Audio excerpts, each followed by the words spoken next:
It's time for Forward Nation Radio.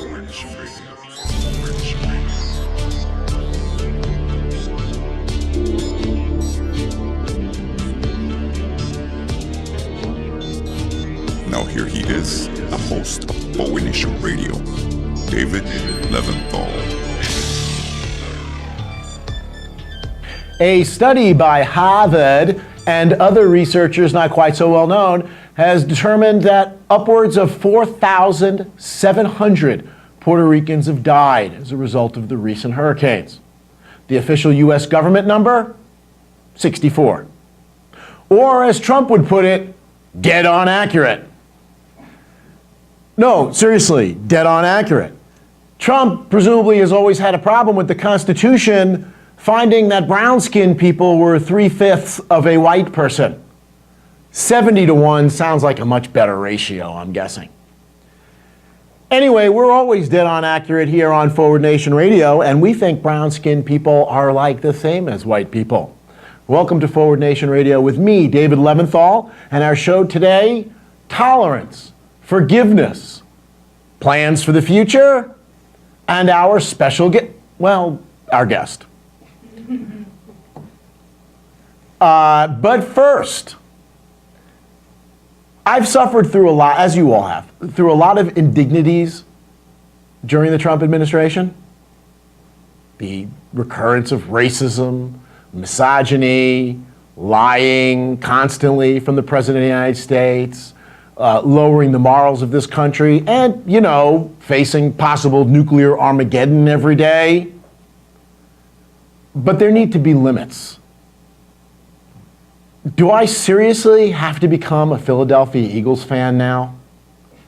I mean, you gotta draw the line somewhere, right?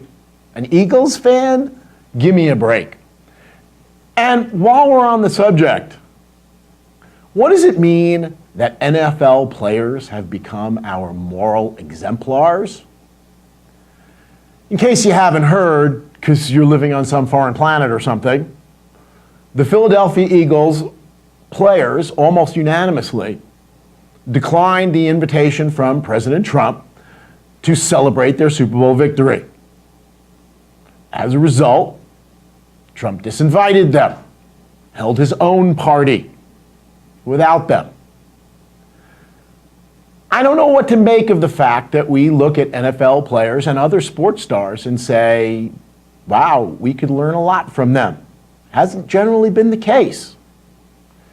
This is the same team that hired Michael Vick to play for them. The guy, in case you're young or still living on another planet, who was involved in dogfighting for a long time. Now, Michael Vick is sitting on his chaise lounge next to one of his surviving pit bulls going, that guy is evil. About President Trump, that's where we've come. Now we've got NFL players teaching us something. Is Tom Brady at home ready to deflate opponents' footballs now? LeBron James goes on TV and says it doesn't matter who wins the NBA Finals. Neither one of us are going to the White House with this guy running it. How far we've come. I'd like to believe that sports stars are becoming more socially responsible, maybe reflecting America as a whole. I hate to believe that the president has defined morals so low that even people who generally have not been on the vanguard of moral leadership are finding this unpalatable. Anyway, he disinvited them to a party that they already said they weren't coming to. Can you do that? Well, did you hear the thing about the makeup of the crowd that was actually at that party? I actually did not. I have more to say about this, but I did not hear about the makeup of the crowd. It's speculated that they're basically all staffers. That they were all staffers, people who were paid, or since it's Trump staff, maybe not paid, volunteer to work for free. It's 2 o'clock, everybody out on the lawn. We're doing photos. How many were Russian? They had their backs turned to the camera, of course. It's hard to tell. Yeah, let me just say, if this disinviting thing is a thing, Stephen Colbert You are now no longer invited to my wedding. So you can just go ahead and throw out that invitation, assuming it hasn't biodegraded on its own after all these years anyway. And girls from high school, you are totally not invited to my party. Okay, I have chosen to party just with my staffers, I guess. You're not invited. Are we 2 years old? I mean, seriously, every week there's something new from this White House about the president being a freaking 2-year-old. My 4-year-old son is probably sitting next to Michael Vick petting his dog going, seriously, this guy's a jackass. We need standards. So Trump, as you've already heard, decided to have a party without them. He had the cool hats, the clown makeup. We got a picture of Donald Trump in everyday wear, I hope to put up right here. Okay, that's Trump, he wears that every day. He had the cool hats, the clown makeup. He was honoring US soldiers, of course, honoring America and the people who fought for it. Or as Donald Trump would say, schmucks who didn't know anybody who can get them out of military service. Anyway, he was there honoring the people who couldn't avoid war like he could, and singing God bless something. God bless, God bless, God bless, God bless, God bless, God bless. My mind is a blank. America. God bless America. That's the song. In case you've somehow missed this, Donald Trump, at his celebration of patriotism in America without those dastardly NFL players, forgot the words to God Bless America. Oh, forgot implied he ever knew them, so that's probably unfair. Showing the same kind of preparation for a big event that Donald Trump has shown for other big events, such as the North Korea summit, coming soon to a theater near you. Anyway, NFL wasn't just in the news with its players making the right moral stand. We, of course, have the NFL making the wrong moral stand regarding players kneeling. Well, it turns out this week we found out a little bit more about why the NFL has such a problem with its players kneeling to oppose police violence against black people. The NFL pays people to kneel. They're called cheerleaders, air quotes, because they're not really cheerleaders. But it turns out they're paid basically bupkis, nada. Ooh, I better speak English or someone's going to yell at me. They're paid almost nothing to dress up as cheerleaders. They're paid about as much as they're given a wardrobe, about nothing. And to host people at NFL games. To which I think Hooters is preparing a statement saying, do those guys have no decency at all? Do they have no respect for women? Seriously? Anyway, speaking of tolerance, the Supreme Court just a day or so ago came out with a decision promoting tolerance of intolerance against the tolerant. Or is it intolerance against the tolerant? I forget. Whatever it is, the Supreme Court came out with a strong opinion in favor of tolerance as long as you are intolerant. In the Masterpiece Cake Shop cake, the decision that many of us have been awaiting for a long time, the Supreme Court, in effect, kind of punted. Both sides were looking for or worried about some wide-ranging decision about people's ability to discriminate against others they don't like on the basis of religion. In other words, it's not okay for me to discriminate against, I don't know, black people. Unless I say my religion tells me to discriminate against black people. Now, if you have a problem with my discrimination, you are intolerant of my religion. Well, the Supreme Court, in the decision of Anthony Kennedy, the so-called moderate conservative in the majority that Charles Grassley wants to resign so that the criminal can replace him with someone more rabid, wrote a decision that was somewhat measured and didn't address the core issue. It was based instead on the particular vagaries of Colorado non-discrimination law, and in more particular, the Colorado Commission designed to enforce that law, where one or two of the commissioners had said, religion has been used in the past as an excuse to hurt others. That ridiculously non-controversial statement, along the lines of, Donald Trump has sometimes not told the truth. That non-controversial statement, religion has been used as an excuse to hurt others, formed the basis of the Supreme Court saying they showed religious bias against religion, and in fact against intolerance. And so we have this narrow ruling, and that's why Republicans need to steal more than one Supreme Court justice. If they can get Kennedy to step down and replace him with another rabid apparatchik, someone the Alliance Defending Freedom, who brought this case, would approve of, then the next decision won't be nearly so measured. Still, I guess we've come a long way in this country, because I think for many of us who support the rights of the LGBTQ community, to some extent there was an element of a yawner here. Yes, it's awful. People like Jack Phillips, the cake baker in this case, who didn't want to serve homosexuals, are an affront. But they are increasingly an affront to more and more Americans. And Jack Phillips, you may win in this retrograde United States Supreme Court, but you have lost in public opinion.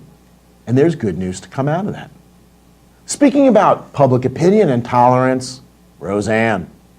Remember we talked last week about the interesting question with Roseanne Barr's racist comments will be, how does the conservative sphere react to her racism, to her racist taunts? Well, the verdict is in. Conservatives primarily have rushed to the defense of her offense. Proving that the best defense is a good offense, conservatives have attacked everybody else who has a problem with Roseanne Barr.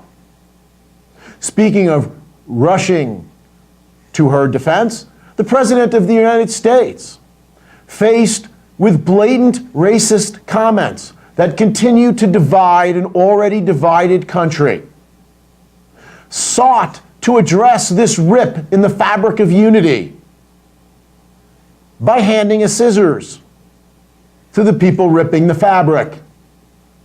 Donald Trump said, the unifier, said, hey, what about me? Where's my apology? I'm the guy who deserves to be apologized to. Have you heard some of the things that people on ABC have said about me? Like, they've called me a liar and stuff. And there's a whole lot to learn from this. One, of course, keep the outrage meter running through 2018. Because that's all the conservatives have got. Keep the outrage meter running. Gail Collins asked on this show a few weeks ago, why do you think it is that conservatives don't do comedy, they just do anger, whereas liberals do comedy? The answer is, as we've said on the show, they just do anger. There's no reason, there's just anger and upset. Keep the BS meter running. They're spying on my campaign. Forget what the Justice Department might find out about me. This is about spies. They're all out to get me. Even some of the conservatives are falling off this bandwagon, though. Maybe there's a chink in the armor there. Keep the BS meter going just as high as the outrage meter. Spies, deep mole in the FBI, deep state, whatever it is, just make shit up. Fox News will have to keep lying for a whole bunch of months more so that the Republicans can maintain, perhaps, Congress. Hopefully that won't happen. It's also an indication of what the GOP has to offer to its voters. And we've said before on this show, if you want to know what the GOP, what its game plan is, just look at what it's accusing the other side of. So when the GOP screams racism, you know that they're thinking about their own racism. Voter fraud, they're thinking about preventing people from voting. Because they not only lack the intellect to come up with good ideas, they lack the creativity to come up with their own ideas. So they're just going to apply the same, whatever they've been called, they'll turn around and call it to others. The GOP has a persecution complex, we are once again reminded. The paranoid style in American politics, the famous Richard Hofstadter book from years ago, is back in vogue. Arguing that when you've got nothing to fight for, when you've got no reason, when you've got no argument, you keep people afraid, you keep people angry, you keep them paranoid. And that is the Republican Party because they don't have arguments here. To equate racist tweets with maybe over-the-top criticisms of something a president has done, to not understand the difference given this country's history and present? Well, this again reflects a fundamental difference between liberalism and conservatism in America. Just in class today, I had a conversation with my students about what a liberal is and what a conservative is, at least economically speaking. And I'm talking about the role of government. Do you support government policies, regulations to protect consumers, things like that? But fundamentally, the difference between a liberal and conservative in America, do you believe in reason? Do you believe in facts? Can you analyze? Or can you repeat talking points? And that's what we've seen in the wake of the Roseanne Barr racist comments coming out of the right. We've seen talking points. And yet let's find a silver lining, because there is a silver lining here. When Roseanne Barr compared black people to apes, does that mean that some conservatives are actually accepting the concept of evolution? Does that mean they might be accepting that some science is real? Could climate change be next? Okay, I'm being a little too optimistic. Anyway, speaking of optimism, the difference between the left and the right, did you hear, and I bet you didn't, congressional Democrats in both the House and the Senate have proposed repealing the Trump Republican tax cut for the top 1%. And using the over $100 billion that would be saved by rolling back tax cuts for the top 1% to pay for teachers to use on education. No, you didn't see that? If you want to look that up, you'll find it right under the headline that says, Democrats are going to have to start coming up with something other than hatred of Trump to win the election. It'll be right underneath that, because that's the narrative, and it continues to be the narrative. It was the narrative when Hillary ran for president, and every time she talked about what she wanted to do to help the white working class, she was ignored in favor of Trump's latest bullshit, and then the media wondered why Hillary Clinton doesn't come out with a plan to help the white working class. Well, here Democrats are publicly coming out with a plan that distinguishes them fundamentally from Republicans. How much coverage has this gotten? Democrats are running around America for Congress on health care expansion. They've joined Bernie Sanders' effort to get universal health care, or they've at least been fighting to increase enrollment under Medicaid, as Virginia just did under its new Democratic governor, or otherwise expand health care coverage to Americans. And yet the media keeps talking about Democrats having to find something to offer other than they don't like Trump. You better look for other sources of information where you can get the truth. If you're watching this show or listening to this show, I guess you've already done at least some of that, and hope you're doing it. It's part of a balanced diet on your part. So David Brooks our famous leader of false equivalence, had another op-ed in the New York Times this week where he talked about both parties need to move more to the center and they have gone to their extremes. Both parties have gone to extremes. Here we are again, the rise of extremism in America. If one side does it, the other side have to do it. Hitler's bad, so the Jews must be bad too. Trump's bad, so the Democrats must be bad too. Well, that's not the case, as we've argued at length on this show. One political party in this country is insane, one is not. Let's be clear, Mr. Brooks. One political party nominated Hillary Clinton for president. The other political party nominated Donald Trump. Both sides are extreme? Fuck you. Give me a break already. It is one party that is extreme. Even if you look at the rising progressive wing in the Democratic Party, you're going to compare Trump with someone who believes that Americans have a right to health insurance? You're going to compare Trump to a rising movement in the Democratic Party that says we should fund public education, not destroy it? That's two extremes? David Brooks also pointed out that that's where their respective donor bases are. Right.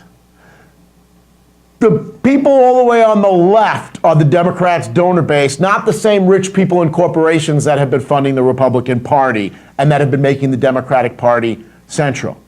Even if that's true, and let's hope that is true, where Democratic candidates are raising more money, let's be clear. The Republicans raised $30 million 2 weeks ago because some casino magnate piece of shit wrote a check. That's the same as Democrats getting $10 checks from 3 million humans? One billionaire does not equal 3 million humans. And if their donor bases are at the extremes, it's a lonely extreme for the Republicans. It's a very crowded extreme for the Democrats. That will lead, we will talk soon, as we have promised, on the tax cuts. We want to get to our guest, but quickly before we go and have our guest come in, we criticize the president a lot on this show. When he does something right, we are happy to point it out. Well, theoretically, up until now. But now, President Trump has done, there's no flip side of this coin. President Trump has done something right. He has pardoned long ago heavyweight champion Jack Johnson, a black man who was railroaded into prison by a white jury because of his blackness for transporting a woman across state lines, having her a passenger in his car. And his pardon has been long overdue, leading many of us to say, seriously, he hasn't been pardoned already? Why didn't Obama, for instance, pardon him? I wonder if the fact that Republicans, black Republicans, I wonder if that had something to do with Obama's unwillingness or inability to pardon Jack Johnson. Because the Republicans would have risen up and screamed, black guy pardoning a black guy, this is what we warned you about.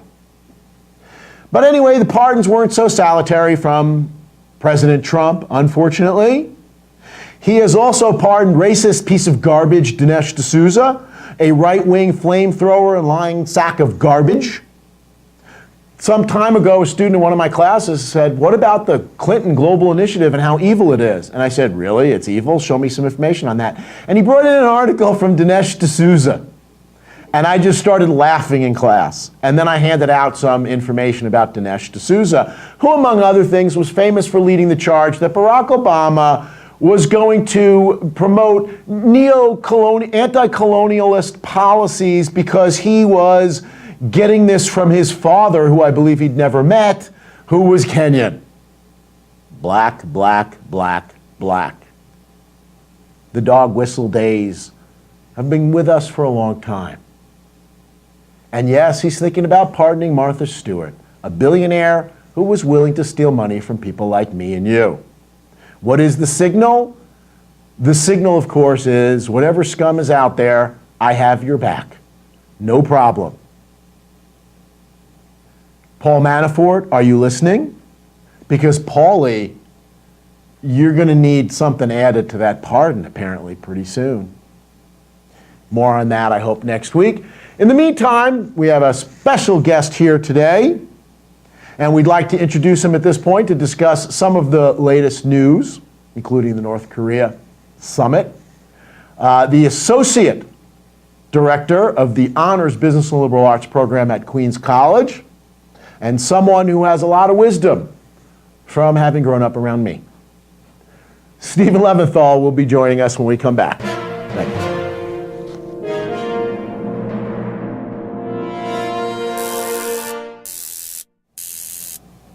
We're back with our special guest, the Associate Director of the Business and Liberal Arts program at Queens College, the Co-Associate Director. And since we have a lot of conversations around our office that are sometimes entertaining, like when I'm speaking, we thought that we might share a conversation for a little while on some of the topics of interest for our viewers. So welcome Stephen Leventhal, also happens to be my brother, to Forward Nation Radio. It's an absolute pleasure to be here, and it's really nice to be in a situation where I might actually get a word in edgewise.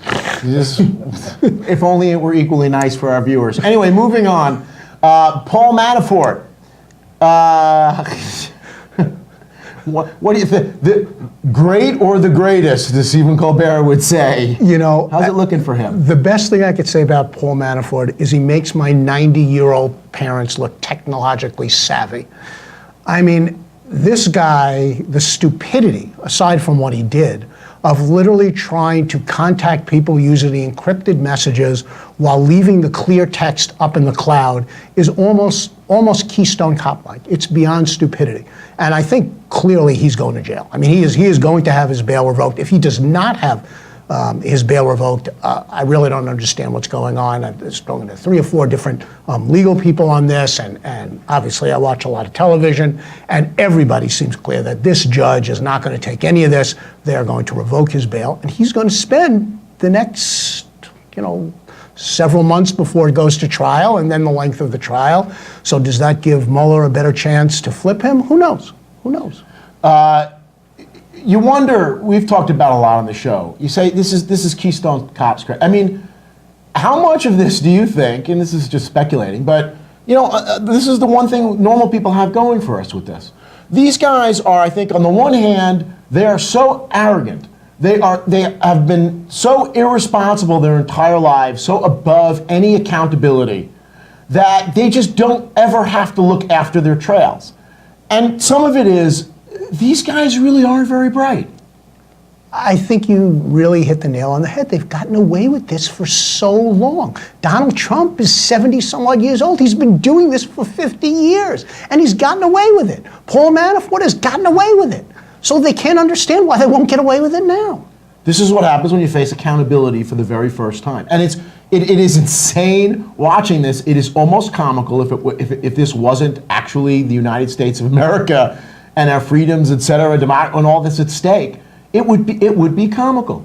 Right, it is comical. I mean, let's face it, the comics are having a field day with this stuff. And you can imagine what people overseas must look at this and say, this is just insane. But, in the end, Trump's not so stupid. Okay, he signals with all these pardons and the idea of now Blagojevich is going to get a pardon too. I mean, this is just unbelievable. It's a clear signal to everybody: shut your mouth, I'll take care of you. Someone did an analysis of the crimes that the people he was talking about pardoning have committed, and they are completely analogous to all of the crimes that the people underneath Trump that they've been charged with trying to turn them. Hey, look, but it can't be so blatant. He pardoned a black guy, so all's good. Yeah. So I mean, what this is all enabled by his supporters who will accept this. Yes and no. This is all enabled by a Republican Congress that for years has been putting life into these bigots, into these people who really should have no... Yeah, deplorables, great word for them. Where did I hear that? Yeah. And now it's sort of, now Frankenstein has created the monster and the monster is running Frankenstein. There's no GOP anymore. You're either with Trump or you're gone. But that's still the voters. I mean, you're saying they were made what they are by Congress with the help from Fox News and whatever else. But ultimately, this is the voters. And Congress, as awful as they are, if the voters weren't supporting this, Congress would be throwing this shithead out. Yes, absolutely. But even during the Watergate time, before Nixon became incredibly unpopular, at the end his popularity had dropped. But if you remember, he was very popular during the height of this.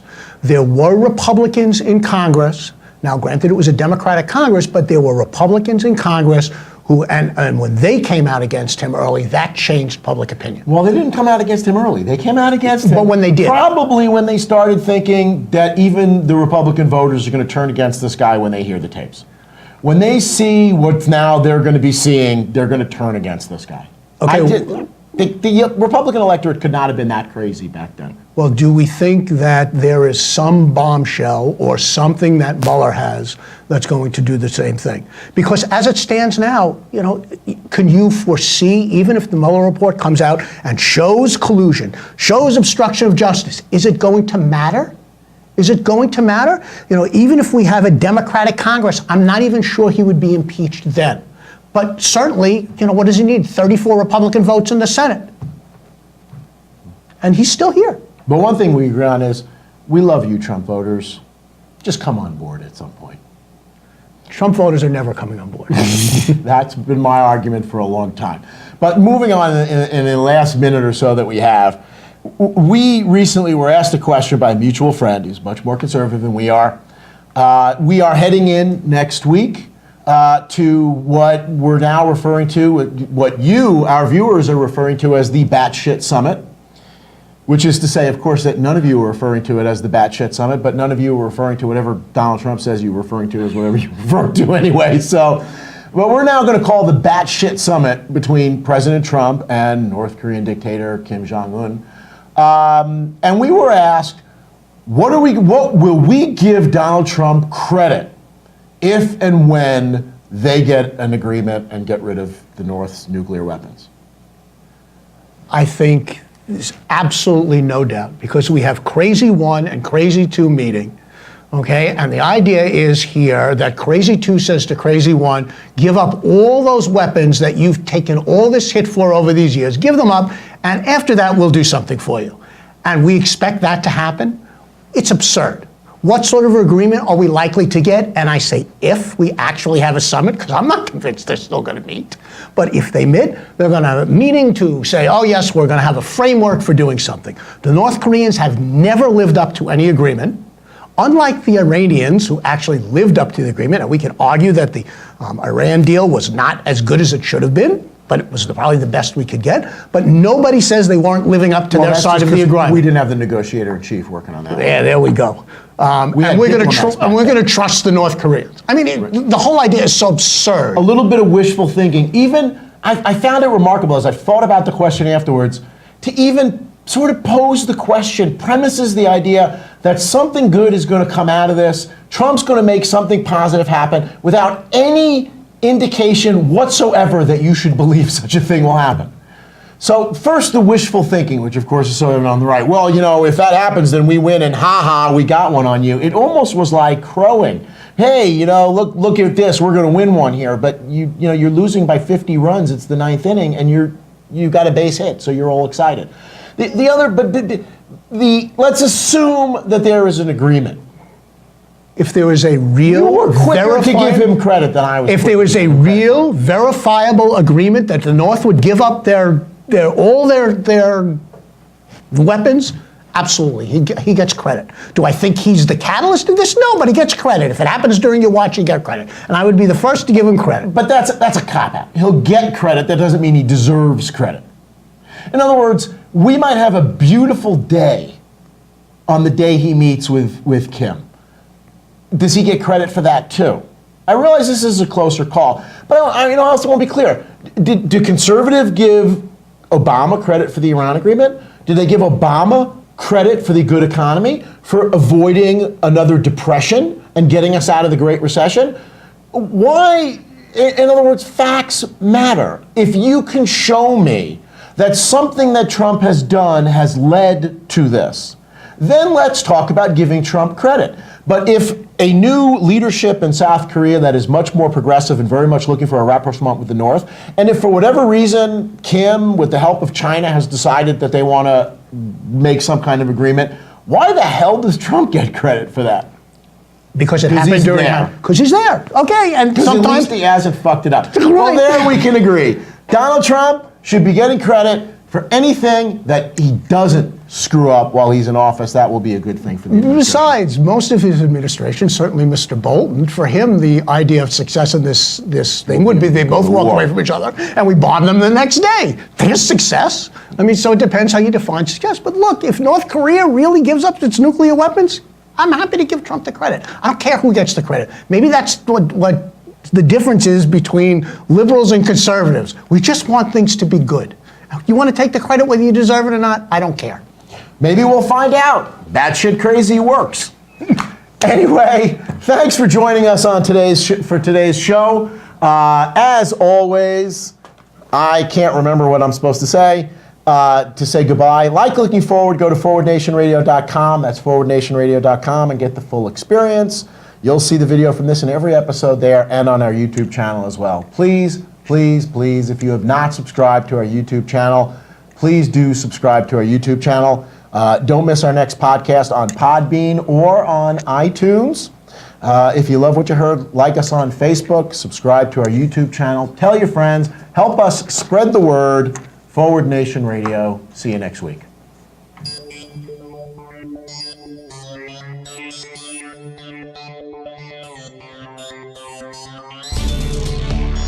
You've been listening to Forward Nation Radio with David Leventhal.